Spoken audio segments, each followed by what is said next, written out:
waxaan ogaaday cabdisalaam turki iyo ninka la yidhaahdo cabdillah askar in magaalo ku jiraan marka gurigooda ay ku jiraan baan soo helay laakiin maan soo raacay oonu imid marka iyagaan la joogay almost 2 weeks waxay berbergareynayeen inay gaani dilaan markaa gaanina in la dilo mu ahay waxaa nin diiriya arrintan isku yar qabana waxaan ku wada ninka la dilo maaha ninkan dadku ku kicinayaa waxay dhaheen qorshe waanu haynaa kolka waxoogaa lacag la raadiyey lacagtoona soo helay markaan hawsha la dhameeyay anu ayaan deetaanu iska soo baxay oo qoladii baa doonaysay interview gasho anu wax horta ilaa aanu qoladii aragno interview geli mayno markiiba telefoon ku dhuftay sheekh yuusuf ina aad walaadiid duqsi cabdisalaam yaasiin ragii oo 5-6 cararaya ay markii noo yimid maxaa la yiri maxaa ugu tiraahday nimanka interview gal iyaba arag bug way qaraxday actually maalintan soo baxay anu soo talaabay maalintii ku xigtay ay cabdilaas ka qabtay maxay noqotay markaa qoladii doonaysay inay disho gaani waxay noqotay in ninkii la furto waxa dhacay markaa actually labadii gaari ay ku soo talaabayeen mid baa kici waayay dadana mid bay isugu wareegeen markii dambe gaariga rasaas buu ka soo daba furay markaa dadku way soo baxeen soo talaabeen dusha markii yimaadeen rasaas uu ninkaas soo furay ayay inta iga soo dhex martay askartii oo dirawlkii halkan maxaan ku leeyahay boodiyaha ka dhaawacday ayay waxay gashay kaarbeerka badii batroolka ay jibisay markii dusha tageen ay gaari istaagay haddana gaari saa loo ugu kacay way dhaqaajiyeen ninkii ay dhaawac ahaana banku ku dhintay habeen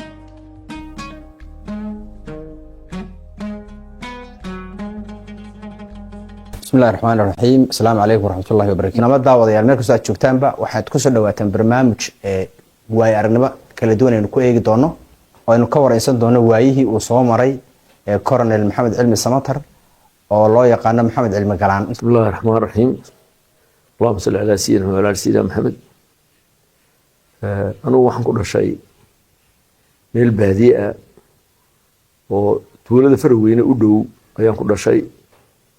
1944 sida taariikhda lagu sheegay marka waxaan ku barbaaray ciyaalnimadii hormiyay baan ku barbaaray dadaydo aad u yar ayaa Hargeysa la keenay 1952 malcamad maan gelin iskuul ma hore laga soo galiyay marka iskuulkii sanada aan baranayay niman dhamaysan ayaa ninkii madaxda u ahaa tacliinta maxamed axmed cali ayaa maalmaha kale soo galay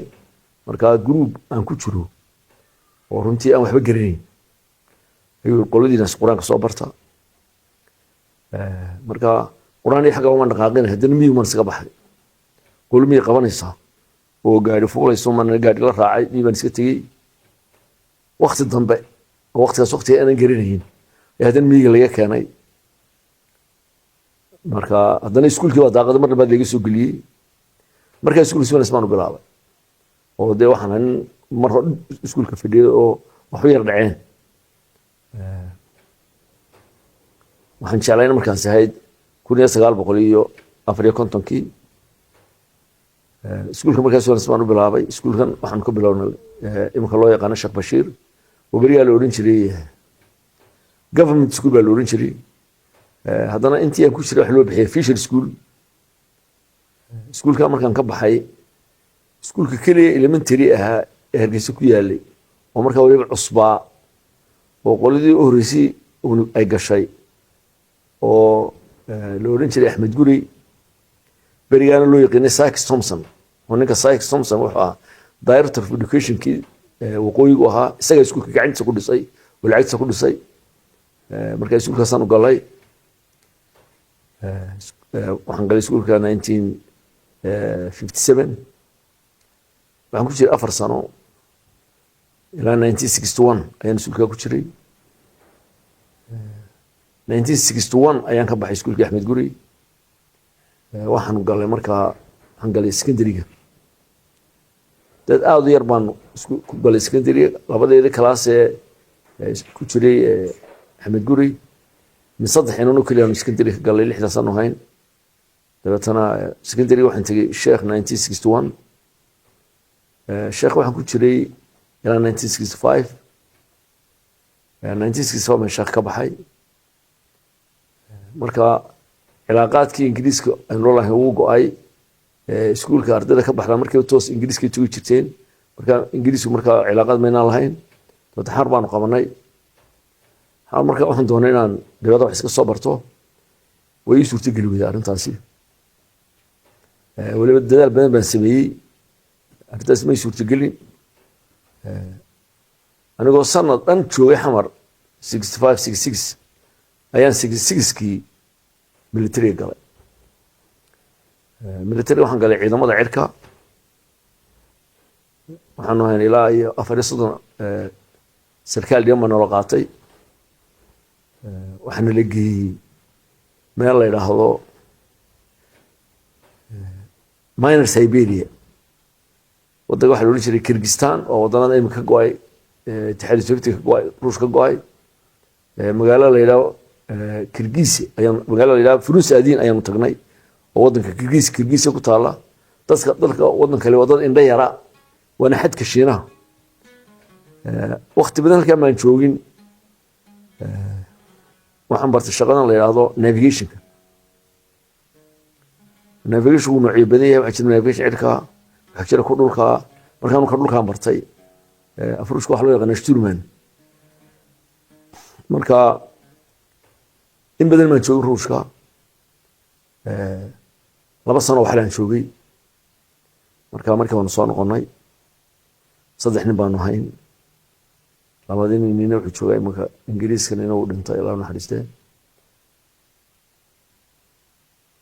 marka anagoo saraakiil dhibana oo waqtigii darsiga aanu gaadhay aanan gaadhin ayaan nimid iskuulkii la oran jiray tababarka lagu soo bari jiray saraakiisha dhiman ayaanu galay waxyar baan ku jiray iskuulka waxaan xidhiidh ka qaadanay waxaan la geeyay commandos la oran jiray hiil weyne 45 cisho oo saraakiisha lagu aad loogu tababaro maxaa la baro kuleylka iyo socodka iyo waxa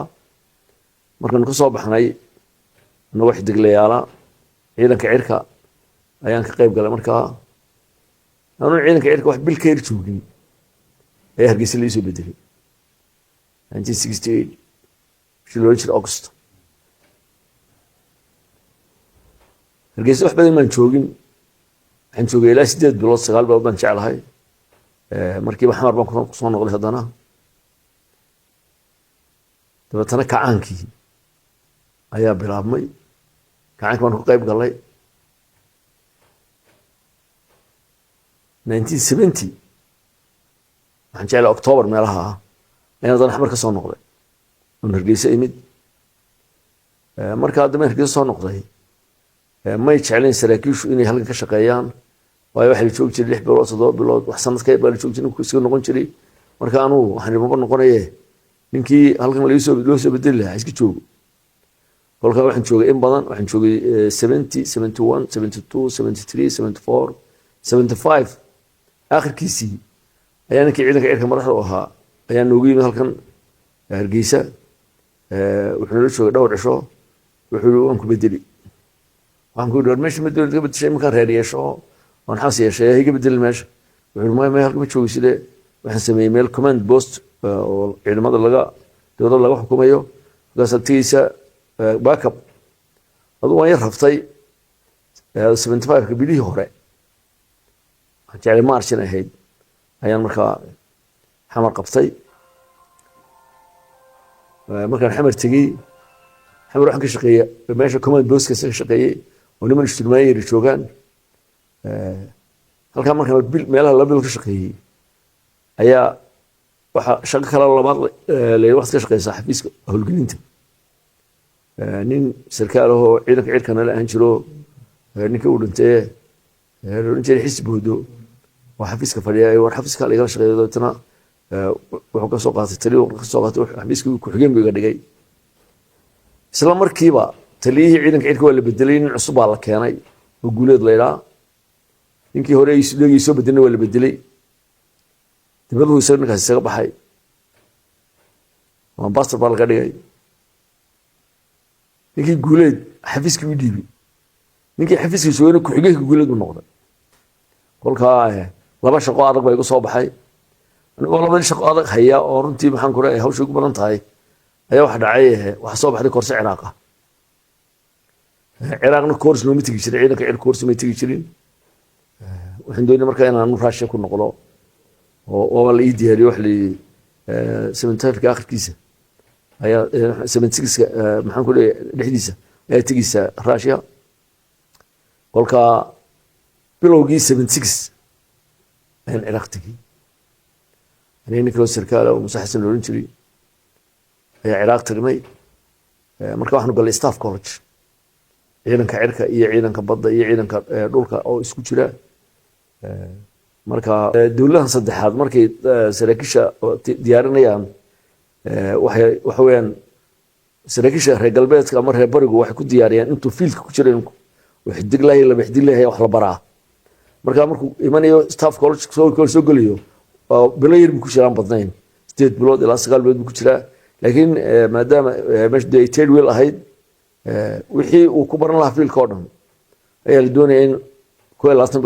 بلود وحي نكيل لو كبره مثلاً لما تحوق لبريان قصصي لكن والله طبعاً 76 يو 77 أردن هذا ما كبرني 77 كآخر كده ديسمبر أنا صار ما يستوي وأنا كان يميت يدقالك الصعود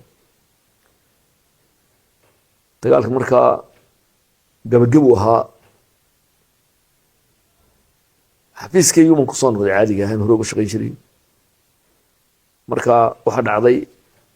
سلاكيش حوق دي عينك حوقيس عينك حوقيس شو هرجيسة من مركا هرجيسة نمد وكشقيني ترى مارش السنة 78 كي هي ضيعت القصة نوري أنا ولا هدي شوقة سراكيشي شوقتي سلقة مرة حكى أهيد أياك عرفت ماشي وقال لك تلي عينك عيرك تاري صدري وحولي أنت ماشي عيق صدري ماشي سيب شوق أنا قولي ماشي سفريها هي سجل الحين وانقلاب كده عاي أبريل عندي 78 لما شرتاك السمايين ayaa leeyo waxba wala kaga jiray loo aanayay dibadana kii kuwaas lagu daray markii dawal soo daray waxba lagu mahayn marka dibadana saldhigiiba ciidiga bedelin waxaan joogay 78 Rodan 79 80 81 82 wala iga bedelay waxay iga bedelay markii warkan gaani la keenay saldhiga bedelay marka sanad baan joogay xamar marka waxaan iska jiray buul meel xafiis oo maxaan ku raay expertka masaaro expertka oo tileeriya ruushkii marka xafiis loo sameeyay marka masaarida oo marka masaarina ciidanka cirka ma joogin xafiiska baan iska fadhi jiray san xafiiska ciidanka uu joogay ayaa marka ciidanka cirka waxa madax ka ah nin Cabdi Leero ciidanka dhulka laga keenay ciidanka cirka oo dhan waa laga baqanayaa oo laga shaqeeyay marka kinaanu iga sii shaqeeyo xisiri ninkan halka ku fadhiya bilaa ku qarxiyo ee la soo yiri marka wuxuu igu qoray kuliyad chief of staff oo saraakiil lagu tababaro oo xamar ku dhex taala anoo deeg kuliyada ma geli karo in staff ana marka waxaan tagay xafiiskii tababarka ee taliska salaan tagay waxaan deeg isku miyaan geli karaa ma geli kartid baa la yiri marka ciidankii ciidankan waan ka tagay والله سنة حفيسي ما يديمين تابركو مركب ميل دحين كصوب حي تبتنا واحد من نقدمين سوق سكتشوه قربان سكلا بحيبا حفيسنا حاجة عينك عينك اللي ما يعرو كليتنا عينك ما يعرو حفيس كي تابرك ثلاث سنة عينك ما يعرو أنا وصلنا مدة أي الله نحسب واحد نتعب علم نتاي مركب جديد عبد علمي أيام فصح بنين أنا وأنا في حفيس تابرك تشوفي أي ورادي صقري ورقة هبة ما كسحري أنا صوتها بجلس ورقة وحول حفيز كده نفر شابطة أرود شيء نصاب حاجة حفيز كده نفر شابط ورقة شيء كان سكوت واحد اللي قبطان له وكان سيحيم محن كراي مركا إذا ما قبل هل كان إيمن هل كان سجايمت جديد أنتي عبدوان شوقي تبتنا جانا وقاعدين نشوق مقالة ده مفصح هاي مركا قولي بوشاب كوي يمد وحول إنكم هنقول إمكان نقول جوان بيسافر ويدا نكاس هالنقرة جوان فريت ويك يعني waa 1983 early 83 sometime February meelaha waxa dhacday markaa inaan gurigii ka baxay aniguna waxaan ogaaday Cabdisalaam Turki iyo ninka la yiraahdo Cabdillah Askar in magaalo ku jiraan marka gurigooda ay ku jiraan ma soo helay line-kii ma soo raacay oo imid marka iyaga la joogay almost 2 weeks waxay berbergareynayeen inay gaani dilaan markaa magaalada ugu jireen gaanina in la dilo mu ahayn waxa nin diiriya ya arintan isku qabana waxaan ku wada in la dilo ma ninkan dadku ku cinaya ma waxay qorshe waanu haynaa kolka waxoogaa lacag la raadiyay ya lacagtoon soo helay markaan hawsha la dhameeyay anu ya ayaan dadtaanu iska soo baxay marka actually maalintan soo baxay anu soo talaabay maalintii ku xigtay ayaa Cabdillah Askar la qabtay isagoo intay guriga ka baxeen guri xagga iyo golojisha ay galeen ayaa habeenkii ku yaraagay suuqa way Hargeysa wax weyn hore loo seexdaa marka dadku way baqanayeen magaaladii guliyalba gaarkay halkan sinimihii bariga hore dushiisa buurta ayaa loo qabtay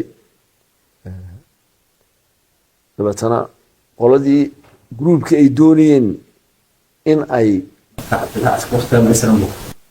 Askar wax aslan buu ahaa iyo Cabdiraxmaan aslan bay ahaayeen waxay ka yimaadeen intay gaashaama yimaadeen burcaan ka soo galeeno waxay ka yimaadeen Hargeysa soo galeen oo qorshahan gaani dilkiisa xagga kala soo qaateen marka dirig baa gudaha ku jiray oo diyaar ahaa qoladii diyaarka ahayd ee hubna way haysteen runtii maxay noqotay markaa halkii markii la qabtay Cabdillah Askar jirkana lagu hayay meel kalmay geyn ayaa qoladii doonaysay inay disho gaani waxay noqotay in ninkii la furto ya marka Cabdisalaam Turki iyo Ibrahim Koodbuur oo isagoo markaa dowladda u shaqeeyo laakiin de xarakada ku jira ya iyo ciidankii haysteen ayaa dad ku qamaamay shirkolihii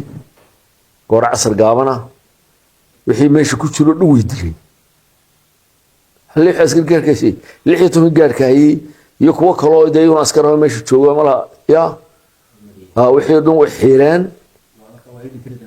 waxaween may waxaween waa 83 March March 83 weeyaan ama bilowgii April meelaha jalaynay ama 6 April bay ahayd ama 7 April meelaha ay ahayd qiyaasan markaan qiyaaso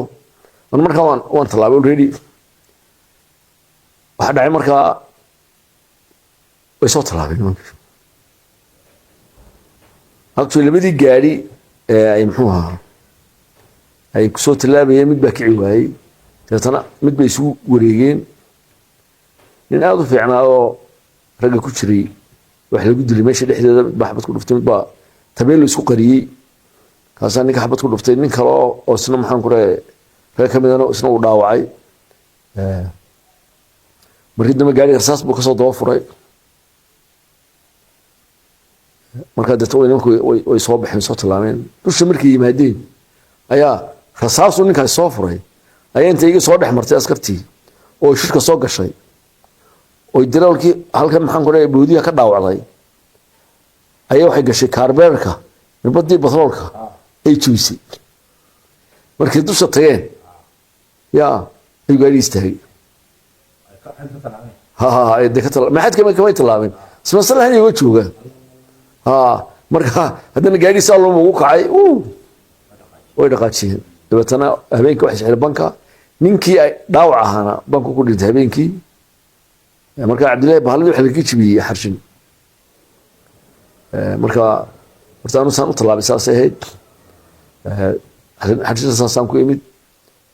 markaan xarshin imid xarshin waxaan joogay ilaa 4 cisho ya xarshin waxaan tagaan jeclahay inay ahayd 7 maxaan ku leeyahay Abriil ya ayaan xarshin tagay 7 iyo 8 xarshin baan joogay dabeetana 9 xarshin laga qaaday waxaan tagay jigjiga subaxnimadii ayaa qolay igu soo kalahday ciidanka cirka ah oo ka yimid Dirdhabe meel ciidan meesha kuma lahayn laakiin garoon yar baa ku yaala oo gurinta oo iska ciida halkii bay igu yeedheen meel ruum yaroo iska caadiya oo kuwa baalada jiida karafaanka oo kale ah ayaa igu wareysteen ciidanka cirka aad igu wareysteen wixii dhacay oo dhan iyo xalliyo wixii ciidanka cirka ay ka doonayeen dhan bay i weydiiyeen dabeetana helicopter bay igu qaadeen nimanka xabashada dee ciidanka cirka ahaa halkaa igu wareystay helicopter bay igu qaadeen herar baanu tagnay herarna waxay wareysteen ninkii sahanka madaxda ka ahaa ninkii operation officerka ahaa dabeetana waan u warramay waxaan siiyey war fiican baan siiyey dabeetana waxay yidhaahdeen waad fasaxinta bay yidhaahdeen waan ka imid markay i wareysteen waxay la socday axmed dhagax markaa oo layson officer ahoo SNMta iyo udhexeeya iyo ciidamadan muxuu ahaa sectorka waa axmed daahir marka habeenimada waxaan imid dir dhamaan imid uu keenay isla maalintaa anuu aan imanayo waxaa laga keenay gallaadi dheg weyne oo dowlad lagu keenay oo dir dhaba yimid marka saacad ka hor baa isna meesha lagu wareystay halkan herar lagu wareystay soo dir dhaba markaa ku noqday anigii isagii maalintii ku xigtay ayaa dowlad baan lagu qaaday dowlad sisna ah oo laba matoor yarar leh waxna la geeyay Addis Ababa kolkaa markaanu Addis Ababa tagnay waxaa dhacday xoogaa yar oo qacda dhacday qoladan qaabilsan SNMta waxaan qaybta security-ga ama inuu NSA naqaano marka hadii goor wax ka dhaxeeyay friction oo SNMta wax lagu jujuubi jiray inay ka noqdaan qayb isleefta marka hadii goor marka la isqabto haddana waa dabeetana waa marka nin mishisho la yiraahdo iskoreelada meesha jooga kamid ah oo xabashiya iyo ku kala isna xabasho korneela ayaa hadii goor SNMta wax ku weydeen sabotage marka iyagana soo qaaday marka naga soo qaaday waxayna keen hotelkii la oran jiray Ethiopian Hotel waxay yiraahdeen waxaad imka galisaan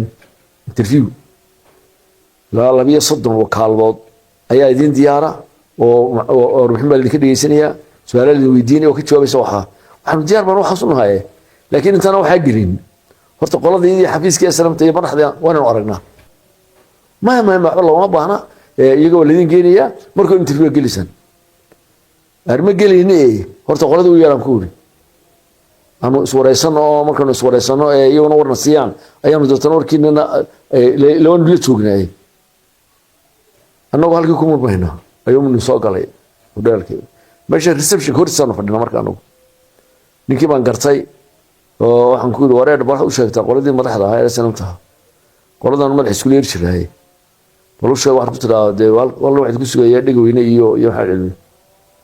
oo qoladii bay doonaysay interview gasho aan wax loorta ilaa aan qoladii aragno interview gelimayno markii uu telefoon ku dhuftay Sheekh Yusuf ila aad walaadiid duqsi Abdulsalaam muxuu ahaa Yaasiin ragii waa shan lix cararaya markii uu yimid maxaa la yiri maxaa ku tiraahday nimanka interview gal iyagoo arag bug way qarxday ila wax hore dhibaatin way jiraan dabeetana shir baa la galay nin jirana meeshii yimid shir baa la galay shir lagu galay anoo shirkan qayb aan ku ahayn qoladii waa turjumaanadii wixii oo dhuma yimid laba saacadood la hadlay wax loo kooxnay waxaan dhacay berito xafiiska security-ga ayaa ninka muxuu ahaa security madax oo janana ayaa apology baa ku siiyay halka berito halka inoo ahaato subaxnimadan 7 markii halkii nimid SNMta baa si wanaagsan apology SNMta madaxdeedu dhow joogtay apology baa la siiyay waxa dhacwan ka xunahay tiyoolidii soo ogeysiin saraakiisha la yiraahdo caynkaasa wax meesha ku jira ma ahayn saraakiisha hadii laakiin arrin soo jeediyeen saraakiisha kale inay maqlaan baheed qaladka anaga lahayn arrintaasi maxaan ku dhahay urdaarkeeda anaga waan idin raali gelinaynaa nimankana say interview bixiyaan berito wayna arkaan wasaaradda informationka oo sidii interviewga u bixin lahaayeen iyo sida u hadli lahaayeen iyo waxa la weydiinayo la brief gareeyaa markii si wanaagsan loo brief gareeyo waan markaa dhac interview arrintii lagu heshiiyey maalintii dambana waxaanu tagnay wasaaradda informationka tagnay wasaaradda informationka masuuliyadda noola hadashay wixii la weydiinayo nimankii waxay doonayaan waxaanu ka hadlayno wixii oo dhan noo sheegeen waxa intaana la socda oo isaguna hawshan gula jira secretary foreign ee SNMta cabdisalaam yaasiin kan imika wada professorka marka maalintii ku xigtay maalinta oo maalintii oo the third day maalin saddexaad noqonaysa ayaanu interviewgii galay ilaa 11 maxaa wakaalad baa ayaanu wareystay waxaynu weydiiyey maanu sheegnay luqada afka ingiriisiga aan ku hadlaynay Soomaaliga waan hadlayn iyaga doonaya aan labada afka ingiriisiga ku hadlaynaa marka caadi baan isku hadalay 7 cisho in urka ku jiray muxuu ahaa idaacada marka horta qaybtii maxaan ku leeyahay sidaan anu islamta u tagay ya ilaa aad sababa saasay ahayd markaanu joognay waxna wareysto kale BBC na wareystay meel badan laga wareystay markaanu joognay 2 week ayaa naga dhig weyn dawladina qaadeen naga soo qaaday Dirdhabe ayaa waxayna keentay ayaa Dirdhabe u soo celisay goor casar gaaban naga soo qaaday sababa tafiidka weyn keentay Dirdhabe marka waxaanu Dirdhabe joognay xoogaa aan badnayn marka aniga waxaan soo raacay isla waqti yar ka bacdi 4 cisho mashan cisho ka bacdi soo raacay odayaal xarshin loo soo diriyay oo loo soo diray ya dawlad helicopter ayaa xarshin keentay أنا ورث هالك شغلة كبيرة هاي هالكاسين مر حرشين تال إكيري محن كوري عن إمد شغلة بأي بلا منتبه